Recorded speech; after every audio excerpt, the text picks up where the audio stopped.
Saudara-saudaraku, jumpa lagi dengan saya dalam renungan harian untuk hari ini. Dan biarlah saudara-saudara dan saya boleh semakin dikuatkan oleh firman Tuhan yang kita renungkan setiap hari. Hari ini tema yang akan saya ambil adalah melakukan pekerjaan Allah.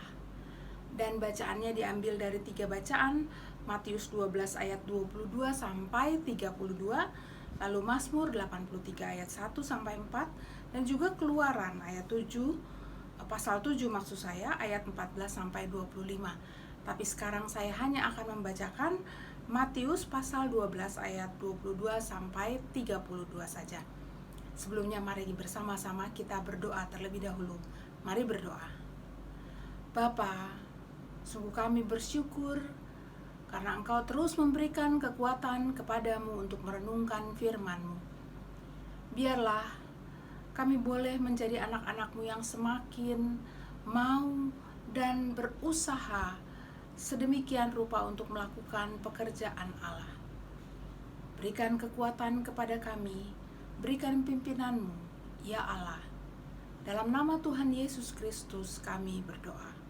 Amin. Matius pasal 12 ayat 22 sampai 32 berbunyi demikian. Kemudian dibawalah kepada Yesus seorang yang kerasukan setan. Orang itu buta dan bisu. Lalu Yesus menyembuhkannya sehingga si bisu itu berkata-kata dan melihat.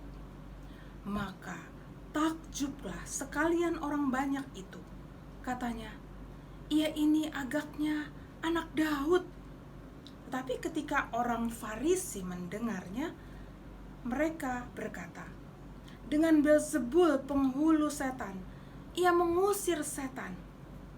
Tetapi Yesus mengetahui pikiran mereka, lalu berkata kepada mereka, setiap kerajaan yang terpecah-pecah pasti binasa, dan setiap orang dan setiap kota atau rumah tangga yang terpecah-pecah tidak dapat bertahan. Demikianlah juga kalau iblis mengusir iblis, ia pun terbagi-bagi dan melawan dirinya sendiri. Bagaimanakah kerajaannya dapat bertahan? Jadi jika aku mengusir setan dengan kuasa Beelzebul, dengan kuasa siapakah pengikut-pengikutmu mengusirnya? Sebab itu merekalah yang akan menjadi hakimmu. Tetapi jika aku mengusir setan dengan kuasa Roh Allah, maka sesungguhnya kerajaan Allah sudah datang kepadamu. Atau bagaimanakah orang dapat memasuki rumah seorang yang kuat dan merampas harta bendanya apabila tidak diikatnya dahulu? Orang kuat itu sudah diikatnya, barulah dapat ia merampok rumah itu. Siapa tidak bersama aku, ia melawan aku. Dan siapa tidak mengumpulkan bersama aku, ia mencerai beraikan. Sebab itu, aku berkata kepadamu, segala dosa dan hujat manusia akan diampuni. Tetapi hujat terhadap Roh Kudus tidak akan diampuni. Apabila seorang mengucapkan sesuatu menentang Anak Manusia, ia akan diampuni. Tetapi jika ia menentang Roh Kudus, ia tidak akan diampuni. Di dunia ini tidak, dan di dunia yang akan datang pun tidak. Demikianlah firman Tuhan. Berbahagialah kita yang merenungkannya dan yang memelihara dalam kehidupan kita sehari-hari. Bapak, Ibu, saudara-saudaraku, dan anak-anakku semua, pekerjaan Allah di dalam hidup ini adalah suatu karya yang terjadi untuk kedamaian, keadilan, dan keutuhan ciptaan di dunia ini. Ukurannya adalah selalu merenungkan dan memutuskan bahwa itulah yang adil dan baik untuk dunia ciptaan Allah. Karena sejak semula Tuhan Allah mencipta dunia yang sungguh amat baik. Jadi ukurannya adalah bukan diri yang suka atau tidak suka, cocok atau tidak cocok melulu. Sebenarnya, jika kita selalu berusaha mensejajarkan sebaik-baiknya antara kehendak manusiawi kita dengan kehendak Allah, maka kita akan menemukan bahwa kehendak Allah itu menjadi cocok dengan kehendak kita. Namun saudara-saudaraku, sekali lagi, tolok ukurnya adalah kehendak Allah. Misalnya ini dapat digambarkan dengan mengapa saya memaksa diri saya mengikuti protokol kesehatan. Bagi orang tertentu, perintah ini adalah menyusahkan. Tetapi jika kita sudah berusaha untuk merenungkan dan mensejajarkan kehendak kita dengan kehendak Allah, maka kemudian kita menemukan bahwa protokol itu mau saya laksanakan karena ini menyangkut kebaikan atau kesehatan orang banyak. Bahkan saya sendiri juga bagian dari orang banyak itu yang akan mendapat kebaikan dari melakukan protokol kesehatan itu. Atau contoh lainnya, mengapa saya menjadi terpanggil dengan upaya mencintai bumi dengan berbagai bentuk dan caranya? Kelihatannya tidak ada hubungannya dengan saya secara langsung, malah seringkali upaya ini merepotkan. Harus memperhatikan sampah daur ulang atau bukan, sedapat mungkin menggunakan barang yang ramah lingkungan, dan lain-lain. Atau contoh lainnya juga di masa sekarang ini, agar kita ikut mendukung pertumbuhan ekonomi negara kita. Kita diminta untuk beli produk yang utamanya adalah buatan dalam negeri, begitu kata Pak Swahasil kemarin pada peringatan kemerdekaan RI di gereja kita.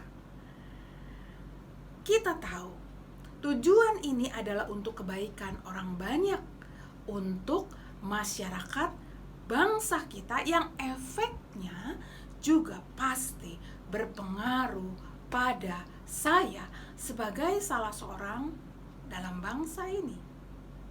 Jadi sekali lagi saudara-saudaraku, menentukan kehendak Tuhan seringkali mesti juga dihubungkan dengan kebaikan, kedamaian orang banyak, bukan hanya kata diri kita sendiri melulu. Nah saudara-saudara, jika kita hanya mengutamakan diri kita sendiri atau segelintir orang saja, maka saudara-saudaraku, kita dapat jatuh pada kesalahan, yakni kesalahan yang bertentangan dengan kehendak Tuhan. Mengapa demikian, saudara-saudara? Karena diri kita itu sering dipenuhi oleh egoisme, kebencian, dan kemunafikan. Hal ini dapat kita lihat dari peristiwa dihukumnya Mesir dengan 10 tulah di Keluaran 7 ayat 14 sampai 25. Mengapa itu terjadi? Itu terjadi karena Fir'aun egois, sehingga tidak mengizinkan umat Israel pergi. Atau yang lain, dalam kisah Tuhan Yesus yang mengusir setan dalam bacaan tadi yang saya baca di awal, Matius 12 ayat 22 sampai 32.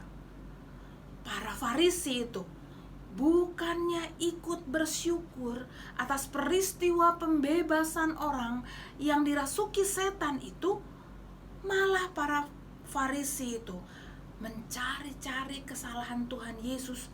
Para Farisi itu berkonspirasi menggunakan konsep agama yang diselewengkan untuk mengesahkan kebencian mereka. Walau para Farisi itu adalah orang-orang terhormat dalam budaya Yahudi, namun mereka tidak dapat dipanuti. Karena sistem nilainya hanya berasal dari segelintir orang-orang yang dikuasai kebencian itu tadi. Nah, saudara-saudaraku yang saya kasihi dalam Tuhan Yesus Kristus, kita berharap dan berjuang selalu agar terhindar menjadi orang-orang yang tidak melakukan kehendak Allah atau pekerjaan Allah, dengan selalu minta pertolongan Roh Kudus membimbing kita agar kita tidak menghujatnya. Kita akan berusaha memenuhi pikiran dan perasaan kita dengan hati yang ditilik oleh Roh Kudus, sehingga dapat menemukan apakah yang menjadi kehendak Allah, dan kemudian kita melakukannya dalam setiap kerja kita. Dengan demikian, saudara-saudaraku, kiranya kita memiliki kedamaian terhadap sesama dan dunia, karena Tuhan Yesus sendiri yang telah menjadi perantara perdamaian itu bagi kita. Nah, saudara-saudara, tapi pertanyaannya adalah bagaimanakah jika kitalah yang diperlakukan tidak adil dan tidak benar, dan kita tidak berdaya? Jika demikian, maka sebagai orang yang beriman, kita akan selalu datang pada Tuhan. Mengadulah pada Tuhan, pada Dia saja. Ini seperti yang dilakukan oleh pemazmur. Mazmur pasal 83 ayat 1 sampai 4. Kita mengadu padanya karena Dialah sumber dari kekuatan kita. Dialah tempat kita bersandar. Dan sementara itu kita terus-menerus berusaha, walau mungkin terbatas, menjadi bagian dari orang-orang yang melakukan kehendaknya, yang mengerjakan pekerjaannya. Dengan demikian, saudara-saudaraku, kasih, perbuatan baik, keadilan kita yang kita lakukan, yang kita perjuangkan, menjadi tidak dipengaruhi oleh perbuatan atau tindakan mereka yang menghalau, namun tetap kita lakukan ini semua karena kita tahu dan kita mau. Kita sedang mengusahakan hadir dan tegaknya kehendak Allah dalam kehidupan ini. Marilah saudara-saudaraku, kita selalu bersandar kepadanya, memiliki kerendahan hati dan tetap setia melakukan pekerjaannya dalam kehidupan kita. Tuhan menolong Bapak Ibu, saudara-saudara, dan saya. Amin.